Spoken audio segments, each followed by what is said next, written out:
On the 5th of September 2012, a woman named Jo Appleby knelt in a shallow trench cut through a car park in Leicester, England, and brushed soil from the curved spine of a skeleton that had been lying there, undisturbed, for over 500 years. The grave was wrong. It was too short. The body had been wedged in with its head propped against one wall, hands crossed awkwardly over the right hip, as though whoever dug the hole had misjudged the size and simply forced the corpse to fit.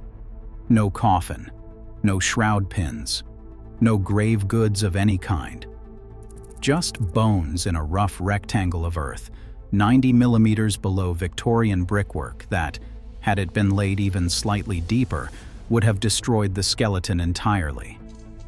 Above this grave, for decades, council workers had parked their cars. One of the painted parking bays bore a single letter: R. This is not a story about finding a king. That part, against extraordinary odds, had already happened. This is a story about what his DNA said when scientists finally asked it the right questions, and why one answer, the one nobody expected, quietly underscores 5 centuries of assumed royal bloodline. For most of recorded English history, the location of Richard III's remains was considered a closed case, pointed in the wrong direction. The dominant narrative, repeated in tourist guides and local legend for 400 years, held that during the Reformation, a mob had dug up the king's bones from Greyfriars Friary and hurled them into the River Soar at Bowbridge. A Victorian plaque was even erected in 1865 to mark the spot where the bones supposedly entered the water. For 4 centuries, that was the official ending. It was a convenient one for a king whose posthumous reputation had been shaped almost entirely by the dynasty that replaced him. Shakespeare immortalized Richard as a scheming hunchback who murdered his nephews to seize the crown. Tudor chroniclers had already done the groundwork.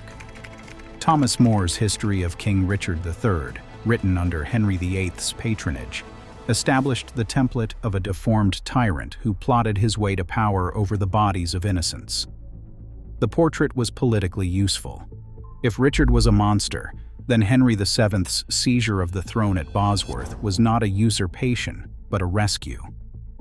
For centuries, historians largely let this caricature stand unchallenged. Richard III was not a mystery to be solved. He was a villain whose story was finished. But a handful of researchers never accepted the river story. In 1986, University of Leicester historian David Baldwin argued in the Transactions of the Leicestershire Archaeological and Historical Society that the remains were probably still at the Greyfriars site, buried under buildings raised over the demolished friary. He even predicted that a 21st century excavator might yet find them. Nobody acted on this for decades.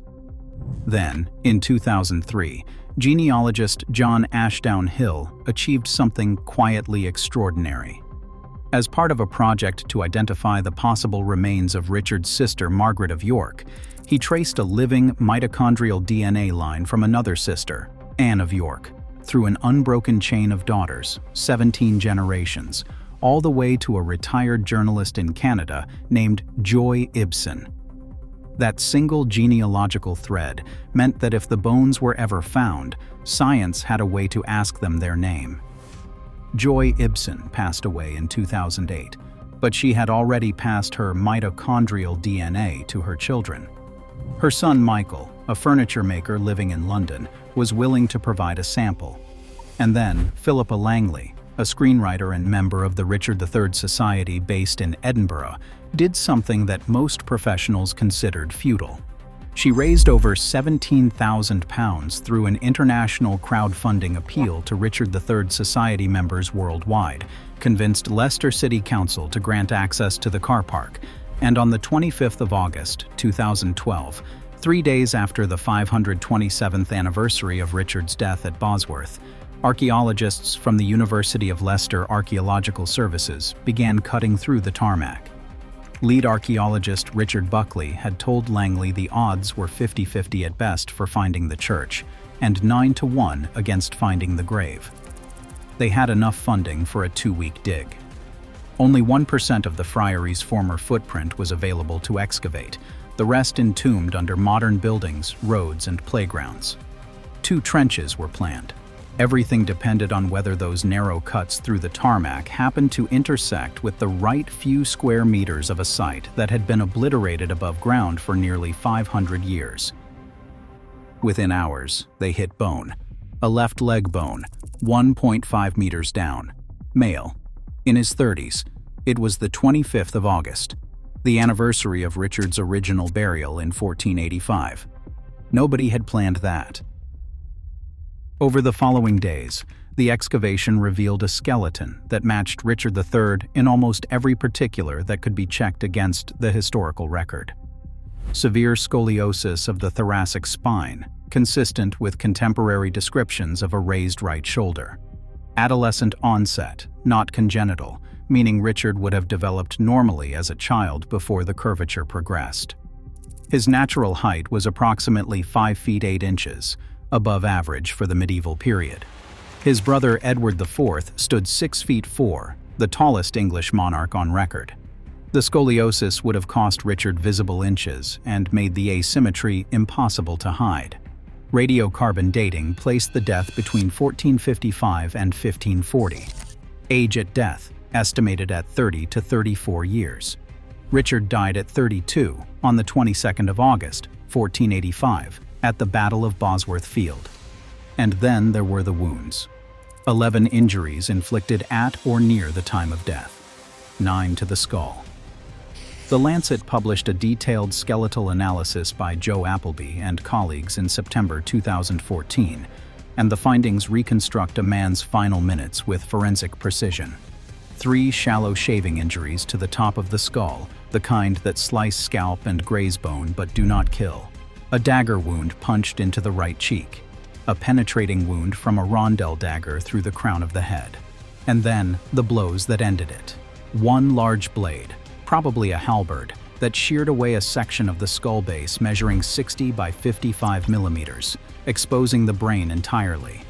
Another that drove clean through the right side of the skull, penetrated the brain, and struck the opposite interior wall over 100 millimeters away. No defensive wounds on the arms or hands. He was still armored everywhere else, but the helmet was gone. These were the injuries of a king who was surrounded, unhorsed, and killed in the open. 2 additional wounds to the body, a cut to the 10th rib, and a blade thrust through the right buttock into the pelvis, were almost certainly inflicted post-mortem. Humiliation wounds. Contemporary accounts say Richard's naked body was slung across a horse and paraded to Leicester. The pelvic wound is consistent with exactly that kind of exposure. Every wound confirmed the historical narrative. But bones alone, stripped of context, could have belonged to any man who died violently in the late 15th century. Confirmation required DNA. And this is where the story splits into 2 tracks. One that closed the oldest missing person case in English history, and one that opened a question nobody had thought to ask. Professor Turi King, a geneticist at the University of Leicester with nearly 2 decades of experience in genetic genealogy, led the DNA analysis. Ancient DNA degrades unpredictably, and the best preservation conditions are cold and dry. A shallow grave beneath a Leicester car park is neither. But teeth, dense and sealed, offered the best hope of intact genetic material. King extracted samples and worked across 2 separate ancient DNA laboratories, one at the Université Paul Sabatier in Toulouse, under Patricia Ballaresque, and one at the University of York under Michael Hofreiter, to guard against contamination. Between analyses, the DNA was stored in the clean room of Leicester's Space Research Center, a facility normally used for assembling spacecraft components, where the air filtration systems designed to protect satellite electronics from microscopic contamination served equally well to protect 500-year-old genetic material from modern human DNA. The first test targeted mitochondrial DNA. The genetic material passed from mother to all her children, but onward only through daughters. Richard III left no living descendants, but his mother, Cecily Neville, would have passed her mitochondrial sequence to every one of her children. Richard's sister Anne of York carried that same type, and as long as an unbroken chain of daughters carried it forward across the centuries, it would survive into the present. Michael Ibsen provided the first reference sample. Professor Kevin Schurer, leading the genealogical research, independently traced a second all-female line to Wendy Doldig, a woman who had no idea of her royal connection until researchers contacted her. The result was clean. A perfect whole mitochondrial genome match between the skeleton and Ibsen. A single base substitution with Doldig, entirely expected across that many generations. Crucially, Ibsen and Doldig matched each other, confirming independently that the genealogy connecting them both to Cecily Neville was sound. The maternal line confirmed it. This was Richard III. The confidence level, calculated through Bayesian analysis combining all genetic and non-genetic evidence, reached 99.999%, a likelihood ratio of 6.7 million. King also used genetic markers to predict Richard's physical appearance. The DNA indicated a 96% probability of blue eyes and a 77% probability of blonde hair, at least in childhood. Every surviving portrait of Richard shows him with dark hair, but these were all painted after his death, most under Tudor commission. The earliest and most reliable, the arched frame portrait held in the Society of Antiquaries in London, was the closest match to the genetic prediction. 5 centuries of Tudor-influenced portraiture had quietly darkened the king's appearance, along with his reputation. But King was not finished. She also wanted the Y-chromosome, the segment of DNA passed unchanged from father to son through the male line. This is the chromosome that, in a patrilineal dynasty, carries the claim. Richard had no sons. So to find a Y-chromosome comparator, you had to climb the family tree back 4 generations to Edward III, Richard's great-great-grandfather, then descend through a different son, through John of Gaunt, Duke of Lancaster, down through the Beaufort family, all the way to the living male line descendants of Henry Somerset, 5th Duke of Beaufort, who lived from 1744 to 1803. 19 generations in total. A long chain. But if every link held, the Y-chromosome type should match. 5 anonymous living descendants were tested. 4 shared a consistent Y-chromosome haplotype, R1b-U152, confirming they were paternally related to each other as expected. 1 belonged to a completely different haplogroup, IM170, meaning a false paternity had occurred in his own recent family line. That was interesting, but not alarming. What was alarming was this. Richard III's Y chromosome belonged to haplogroup GP287, not R1b-U152, not anything close to it. The male line was broken. If you are watching this channel because you care about how DNA quietly demolishes assumptions that survived for centuries on parchment alone, this is exactly the kind of finding we keep digging into. Subscribing is the way to make sure these stories reach you when they drop, and we have more royal DNA investigations coming that connect directly to what you are hearing now.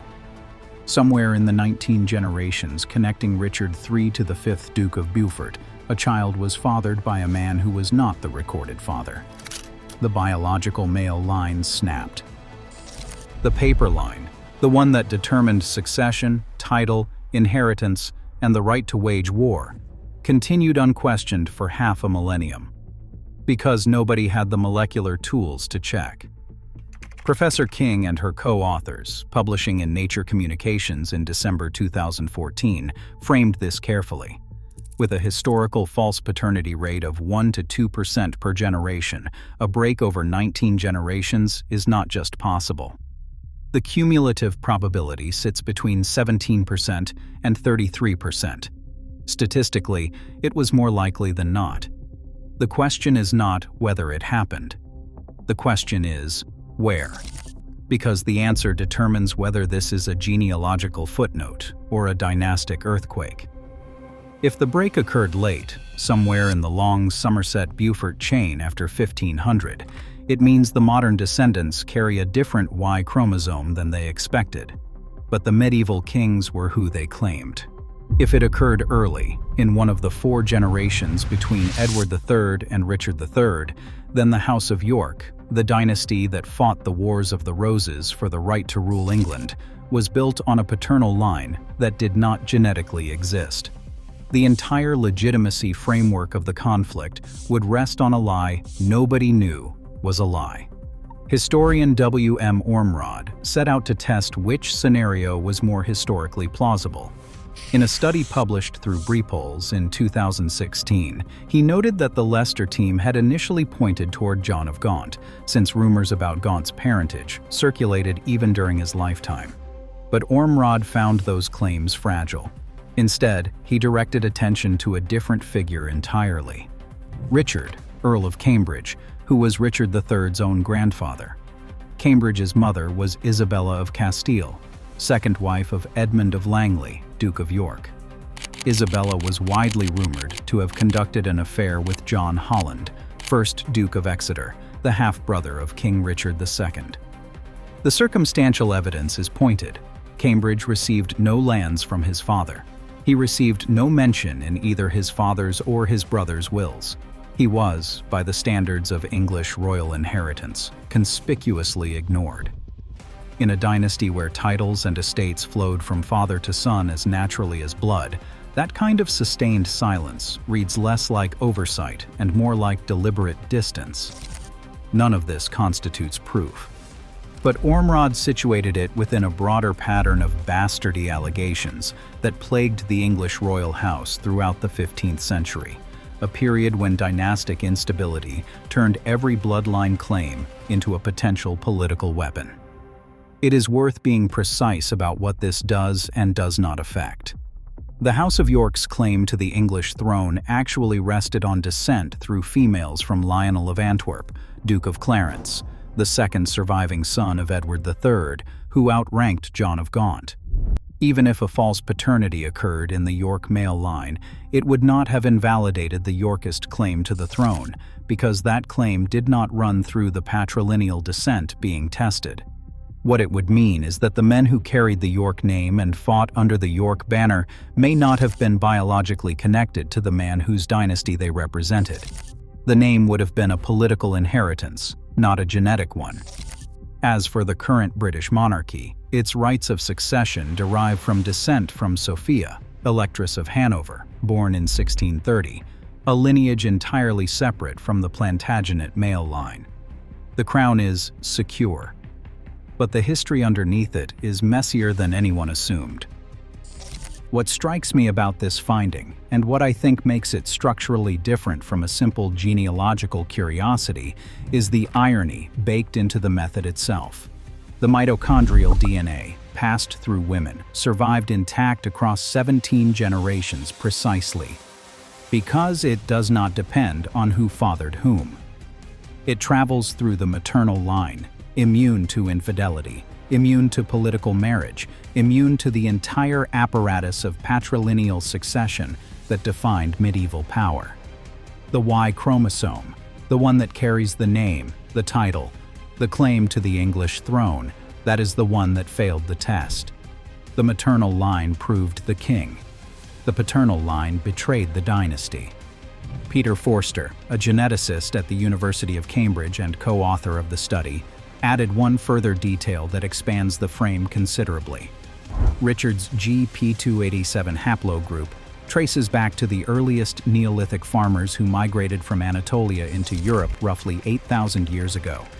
These pioneer populations carried predominantly G2A-type Y chromosomes as they spread along the Mediterranean and into Central Europe and France by approximately 5,500 BC.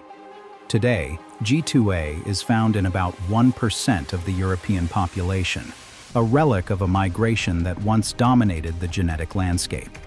If Richard's Y chromosome is genuinely Plantagenet, stretching back through the documented male line to Hugues, Count of Perche, in 1028, then this dynasty carried a genetic signature from the very first wave of agricultural migration into Europe. A line older than England, older than the English language, older than anything the Plantagenets could have imagined. But if Richard's Y chromosome came from an unknown biological father inserted into the genealogy a few generations before his birth, then the true Plantagenet Y type might be R1b-U152 after all, the haplotype carried by the Somerset descendants. And it was Richard whose line bore the secret. Researchers have tried to narrow this. Geneticists extracted Y-chromosome DNA from Patrice de Warenne, a male line descendant of an illegitimate son of Geoffrey, Count of Anjou, the father of Henry II, and ancestor of the entire Plantagenet dynasty. The logic was straightforward. If de Warenne matched Richard's GP287, it would confirm the Plantagenet lineage and place the break in the Somerset branch. If he matched the Somerset R1b-U152, it would confirm the break was on Richard's side and clear the Beaufort descent. He matched neither. A third haplogroup entirely. Another undocumented father somewhere further back, widening the uncertainty rather than resolving it. Schurer and King have stated their intention to continue testing, looking for other de Warenne descendants in the United States and Australia, and for additional branches of the extended Somerset family. The strategy is what Schurer called a pincer movement, closing in from multiple genetic directions until the break can be localized within a handful of generations. But the honest assessment is that we may never pinpoint exactly where the biological and documentary lines diverged. The medieval dead do not volunteer their DNA easily.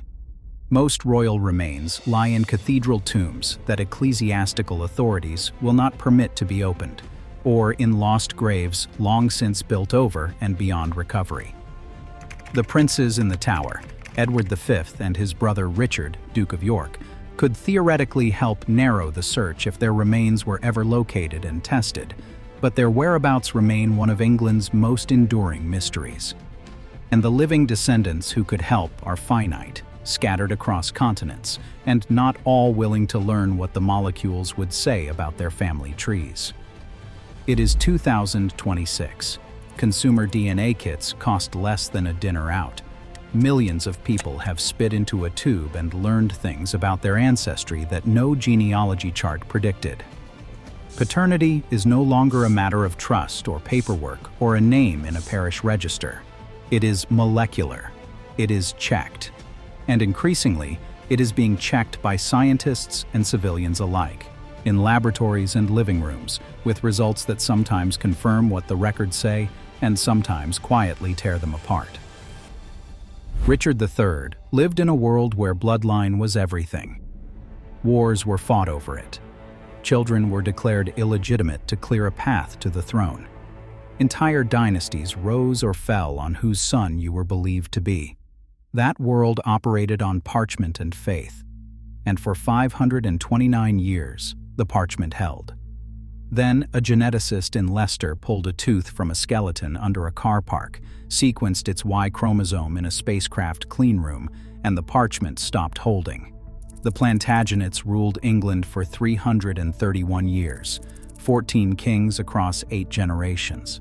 And somewhere in that chain of fathers and sons, a single undocumented act, an affair, a secret, a lie told so well it became history, broke the biological line that was supposed to justify all of it.